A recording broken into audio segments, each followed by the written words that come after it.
हम सब जानते हैं कि आरबीआई ने कितने ज्यादा बार रेपो रेट्स को बढ़ा दिया था, जिसके चलते बहुत से बैंक्स और साथ ही फाइनेंशियल इंस्टीट्यूट्स ने भी अपने इंटरेस्ट रेट्स को बढ़ा दिया था। तो ऐसे में ज़रूरी ये है कि जब भी आप किसी भी तरह का लोन लेने जाए उससे पहले बहुत से फैक्टर्स को चेक कर लें। तो बस इसी के साथ इस वीडियो में हम कुछ ऐसे फैक्टर्स और ऐसे कुछ थंब रूल्स के बारे में बात करने वाले हैं जब भी आप होम लोन लेते हैं तब। तो होम लोन लेने से पहले ये 5 फैक्टर्स आप ज़रूर चेक कर लें। तो चलिए शुरू करते हैं इस वीडियो को। लेकिन अभी तक इस चैनल को सब्सक्राइब नहीं किया है तो जल्द ही इस चैनल को सब्सक्राइब करें।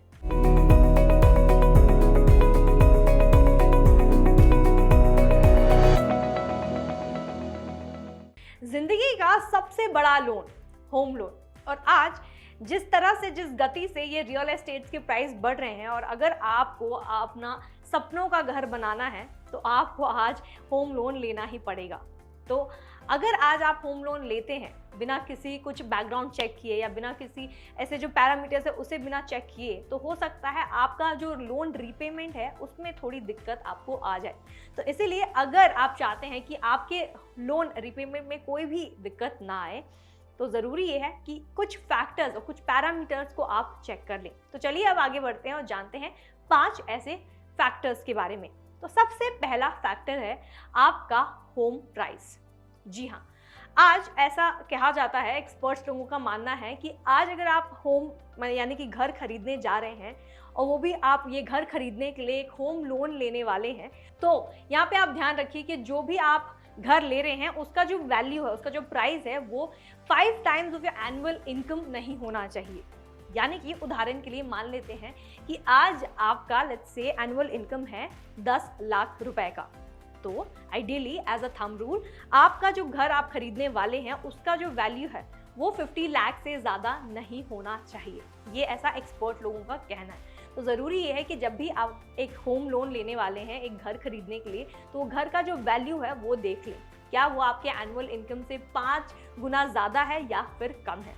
आइडियली सजेस्टेड है कि ये 5 गुना ज़्यादा ही होना चाहिए, उससे ज़्यादा नहीं होना चाहिए। अब ये ऐसा इसलिए है ताकि इन फ्यूचर आप अपने EMIs को कंफर्टेबली पे कर सकें और अपने फाइनेंशियल एक्सपेंसेस को ज़्यादा स्ट्रेच ना करें, और बाकी के जो फाइनेंशियल लाइबिलिटीज़ हैं, आपके एक्सपेंसेस हैं, वो भी आप अच्छे से मेंटेन और मैनेज कर सकें।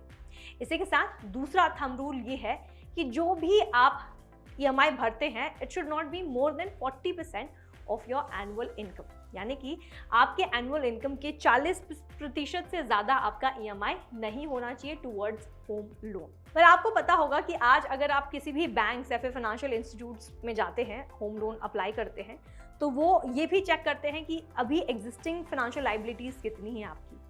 अगर आपका दूसरा लोन है तो वो भी पूछते हैं कि जितने लोन्स हैं आपके दूसरे एग्जिस्टिंग वो भी बताएं। फॉर एग्जांपल अगर आज आपका पर्सनल लोन हो गया, कार लोन हो गया, मे बी आप एजुकेशन लोन भर रहे हैं, मे बी आप फिर क्रेडिट कार्ड के बिल्स पे कर रहे हैं, जो भी आपका अदर फाइनेंशियल लाइबिलिटीज़ है, जो भी एक्सपेंसेस है, वो सारे हैं, लोन्स हैं पर्टिकुलरली, तो वो भी चेक करते हैं, बैंक्स वो भी चेक करते हैं। और अगर उनको ये पता चल गया कि आपका जितना ओवरऑल EMI आप भर रहे हैं वो 50% से ज़्यादा है आपके मंथली इनकम का, तब हो सकता है आपके बैंक या फिर फाइनेंशियल इंस्टीट्यूट्स आपको होम लोन दे ही ना। तो इसीलिए ज़रूरी ये है कि आप ये चेक करें होम लोन लेने से पहले कि आपकी एग्जिस्टिंग जो भी लोन्स हैं कितने % तक आ जाती है आपकी EMI, तो कितना EMI आप भर रहे हैं ईच लोन्स पर, और ये जो सारे लोन्स हैं आपके वो 40% या 50% से ज़्यादा नहीं होना चाहिए। अब मैं इसके लिए आपको बता दूं कि आप 35-50 रूल फॉलो कर सकते हैं।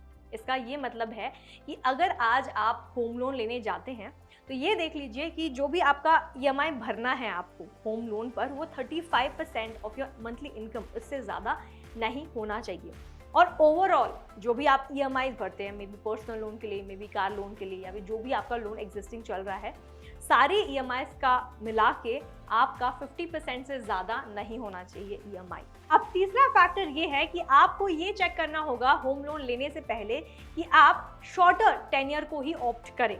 यानी कि आज आपको लग रहा होगा कि आज अगर आप लॉन्ग टेन्योर लेते हैं, लॉन्गर टेन्योर लेते हैं, मे बी 15 साल का, 20 साल का, तब आपका आज का EMI ज़रूर कम होगा। लेकिन क्या आप जानते हैं अगर आज आप लॉन्गर टेन्योर चूज़ करते हैं तो आप जो अल्टीमेट जो टोटल पेमेंट है आप करते हैं वो ज़्यादा होगा। यानी कि आज अगर आप होम लोन लेते हैं तो फर्स्ट फ्यू इनिशियल ईयर जो होते हैं आपके रीपेमेंट, जो भी आप ईएमआई भर रहे हैं, उसका मेजर पोर्शन इंटरेस्ट पेमेंट पर ही जाता है और ना कि आपका प्रिंसिपल पेमेंट पे। तो जब भी आप ईएमआई भरते हैं फर्स्ट फ्यू इयर्स में बैंक्स यही प्रेफर करते हैं और उसी को प्रेफरेंस देते हैं कि आपका जितना पेमेंट है उसका मेजर पोर्शन इंटरेस्ट पेमेंट पे जाए और ना कि आपके प्रिंसिपल पेमेंट पे। अगर आपका जो ओवरऑल कॉस्ट है प्रिंसिपल प्लस इंटरेस्ट, और अल्टीमेटली जितना आप अगर 20 ईयर्स या 30 ईयर्स जितना भी टेन्योर ले रहे हैं उस 30 साल के लिए जितना आपका ओवरऑल अमाउंट है वो कम रहे, उसके लिए बेहतर यही होगा कि आप शॉर्टर टेन्योर को ही चूज़ करें। जब भी आप शॉर्टर टेन्योर को चूज़ करते हैं तो हो सकता है आज आपका ईएमआई इंक्रीज हो, लेकिन अल्टीमेटली जो आप ओवरऑल पेमेंट करते हैं वो कम ही होगा। और इसी के साथ अगला पॉइंट ये है, अगला फैक्टर ये है कि आपको ये चुनना होगा कि क्या आपको फिक्स्ड इंटरेस्ट रेट ऑप्ट करना है या फिर आपको फ्लोटिंग इंटरेस्ट रेट ऑप्ट करना चाहिए। पर जब भी आप लोन लेने जाते हैं तो बैंक्स आपको ज़रूर ये पूछेंगे कि क्या सर आपको फिक्स्ड इंटरेस्ट चाहिए या फिर आपको फ्लोटिंग इंटरेस्ट चाहिए। तो इसमें आपको डिफरेंस ये समझना होगा कि जब भी हम फिक्स्ड इंटरेस्ट रेट ऑप्ट करते हैं, इसका मतलब है आज अगर आपका होम लोन का इंटरेस्ट रेट है लेट्स से 10% का, तो ये अगले टेन्योर के लिए, जितना भी आपका टेन्योर है, अगले 5 साल, 10 साल, 15 साल या 20 साल, अगले 20 साल या 30 साल के लिए ये सेम इंटरेस्ट रेट ही आपको चार्ज करेंगे। वहीं अगर हम फ्लोटिंग इंटरेस्ट रेट की बात करें तो इसका मतलब ये है कि जैसे जैसे मार्केट फ्लक्चुएट होता है, यानी कि अगर रेपो रेट कल को जाकर बढ़ा दिया जाएगा तो इंटरेस्ट रेट को भी बढ़ा दिया जाएगा। तो ऐसे में अगर ये 10% का इंटरेस्ट रेट बढ़कर 12% हो जाता है तब आपको 12% का इंटरेस्ट रेट भरना पड़ेगा ऑन योर होम लोन। वहीं इन केस अगर रेपो रेट कम हो जाते हैं और देयरफॉर अगर सारे ही इंटरेस्ट रेट्स कम हो जाते हैं और यही 10% 8% का होम लोन हो जाता है तब आपको 8% का इंटरेस्ट रेट तब के टाइम पे भरना होगा। तो ये डिफरेंस आपको समझना है और ये भी आपको एस्टिमेट करना होगा कि क्या आप फिक्स्ड इंटरेस्ट रेट भरने के लिए तैयार हैं फॉर द नेक्स्ट 20 या 30 ईयर्स, या फिर आप थोड़ा रिस्क लेकर फ्लोटिंग इंटरेस्ट रेट ऑप्ट करना चाहेंगे, जहाँ पर आप ये एस्टिमेट नहीं कर सकते कि भाई आने वाले फ्यूचर में या तो हमारा इंटरेस्ट रेट बढ़ेगा या तो हमारा इंटरेस्ट रेट घटेगा। और आखिरी फैक्टर ये है कि आपको ये भी डिसाइड करना होगा कि क्या आपको होम लोन पर इंश्योरेंस लेना है या फिर नहीं।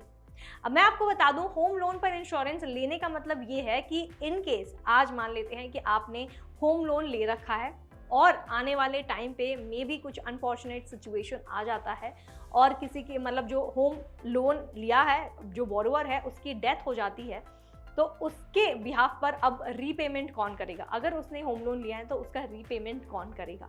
तो इसके लिए बहुत से बैंक्स आपको ये ऑप्शन देते हैं कि आप होम लोन पर इंश्योरेंस भी ले लें। यानी कि इन केस जो बोरोवर है उसकी मौत हो जाती है इन फ्यूचर और वो जो टेन्योर कंप्लीट करने से पहले ही मर जाते हैं, तब इन दैट केस जो इंश्योरेंस वाले हैं वो आपके लोन को रीपे करेंगे। तो इसलिए आपको ये भी डिसाइड करना है कि क्या आपको होम लोन पर इंश्योरेंस लेना है या नहीं। अब ये ऑप्शन इसलिए अवेलेबल है क्योंकि आपको पता होना चाहिए कि जब भी आप होम लोन लेते हैं तो बैंक्स वाले आपको ज़रूर इंसिस्ट करेंगे कि आप इंश्योरेंस ले लें, मगर मैं आपको बता दूं आरबीआई के गाइडलाइंस के हिसाब से आप ये कंपलसरी नहीं है या फिर ये मैंडेटरी नहीं है कि आपको इंश्योरेंस लेना ही पड़ेगा। तो आज अगर आपने कोई और इंश्योरेंस ऑलरेडी ले रखा है, एग्जिस्टिंग इंश्योरेंस कवर है आपके पास, तो ये एडवाइजेबल है कि आप होम लोन पर इंश्योरेंस ना लें। अगर आपके पास कोई किसी भी तरह का इंश्योरेंस नहीं है, कोई भी कवर नहीं है, तो आप ये ऑप्ट कर सकते हैं। तो ये थे कुछ 5 ऐसे फैक्टर्स जिसे आपको कंसिडर करना चाहिए जब भी आप होम लोन लेने जा रहे हैं तब। उम्मीद करती हूँ ये वीडियो आपके लिए बहुत हेल्पफुल रही होगी और साथ ही इन्फॉर्मेटिव रही होगी। अगर ये वीडियो आपको अच्छी लगी है तो इसे लाइक और शेयर भी करें अपने दोस्तों के साथ, अपने फैमिली मेम्बर्स के साथ। और साथ ही अगर आपको होम लोन के बारे में इन डिटेल नॉलेज चाहिए, अगर किसी भी लोन के बारे में आपको इन डिटेल नॉलेज चाहिए, तो उसके लिए आप फटाक से डाउनलोड कर सकते हैं फ्रीडम ऐप प्ले स्टोर या फिर ऐप स्टोर से। तो इस वीडियो में इतना ही। Thank you for watching freedom, get wise break free.